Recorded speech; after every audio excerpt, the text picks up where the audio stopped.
आणि 4 दिवसा आधी बंद झालं होतं. ते का बंद झालं आणि ते का बंद करण्यात आलं हे विचारण्यासाठी सर्वजण गेले होते. तिथे कोणत्याच प्रकारचा दबाव तंत्र असा काहीच भाग नव्हता. मान्य मुख्य अधिकाऱ्यांनी कोणाच्या सांगण्यावरनं किंवा त्यांच्या स्टॉपने ते काम का बंद केलं हे विचारण्यासाठी गेलो होतो. हे विचारण्यासाठी जर सन्मान्य नगराध्यक्ष सुद्धा गेले असते तर आम्ही 28 नगरसेवकांच्या सोबत गेले असते, कारण की हा जनतेच्या हिताचं काम होतं सर्वात आधी. त्यानंतर अमृत योजना ही लेट का झाली याचं सर्वात मोठं कारण आहे कोरोनाच्या 2 वर्ष पूर्ण काम बंद राहिलं. त्यानंतर ती जी व्हॅल्यू होती कोरोना काळात जे पहिले टेंडर झालं होतं त्याची व्हॅल्यू आणि ह्या व्हॅल्यूमध्ये फार मोठा फरक पडला.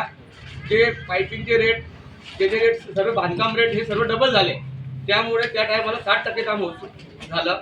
त्यानंतर परत रिटेंडर झालं. काही जेव्हा मोजमाप झालं होतं त्यावेळी शहर एवढं वाढलं नव्हतं. त्यानंतर शहर वाढलं, त्यात नवीन पाईपलाईन टाकणं ते विसरलं ते पहिल्या योजनेमध्ये.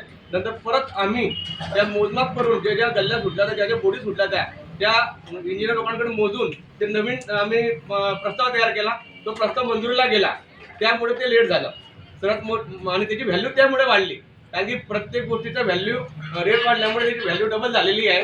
आणि सर्वात महत्त्वाचं कारण आहे की ज्या ज्या ठिकाणी नगराध्यक्ष त्यांना वाटेल की आमची आवश्यकता 28 लोकांची, आम्ही त्या ठिकाणी नक्की येऊ, कारण की शहराच्या हितामध्ये आम्ही कधीच मागे हटणार नाहीये. आणि आमचा विरोध त्यावेळी कोणाशी सत्तेशी होताच नाही. आमचा विरोध काम का थांबलं जे सुरू होतं ते काम बंद होतं नाही. काम बंद होण्यासाठी फक्त 4च दिवस चालत आहे. हा सर्वात महत्त्वाचा मुद्दा आहे आणि विरोधाचा काही विषयच नाही. शहराच्या विकासासाठी आम्ही 28 सोबत आहे. त्यांनी कधी बी आजमावं, त्यांनी एक फोन करावा आम्हाला, आम्ही सोबत येऊ त्यांच्यासाठी. जिथे त्यांना काम लागेल, जिथे त्यांना सह्या लागतील त्या कामासाठी आम्ही पहिले सांगतोय आणि आज पण सांगतोय की विरोध नाही. कामासाठी विरोध नाही, पण चुकीचं काम होऊ देणार नाही यात काही शंका नाही. एकदम क्लिअर आहे. संजीव भाऊंच्या मार्गदर्शनाखाली जे जे कामं मंजूर झालेले आहे ते सर्व कामं परिपूर्ण करू.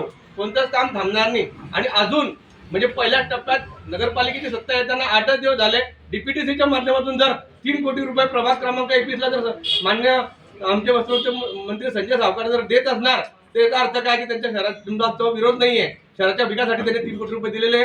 जिल्ह्यात झालेल्या जेवढ्याही नगरपालिका झालेल्या आहेत, जिंकलेल्या आहेत, त्याच्यामध्ये सर्वात पहिले फणीनारा भुसावळ नगरपालिकेचं कारण काय, ज्यात राजकारण नाही, हा विकास कारण आहे. या विकास कारांच्या माध्यमातूनच 3 कोटी रुपये आलेले आहे आणि याच्यापुढे 300 कोटी परत येतील. विकासासाठी संजय भाऊ सावकारी कधी मागे हटणार नाही. विकासासाठी आम्ही सोबत आहे, परंतु चुकीच्या कामाला आम्ही सोबत राहणार नाही आणि कुठे सह्या करणार नाही. एवढंच आमचं या पत्रक आणि आम्हाला वादविवादी करायचं नाही. शहर शांतता ठेवायचंय, शहराच्या विकासाला आणि शहराच्या व्यवसायाला पुढे न्यायचंय, हेच आमचं उद्दिष्ट आहे.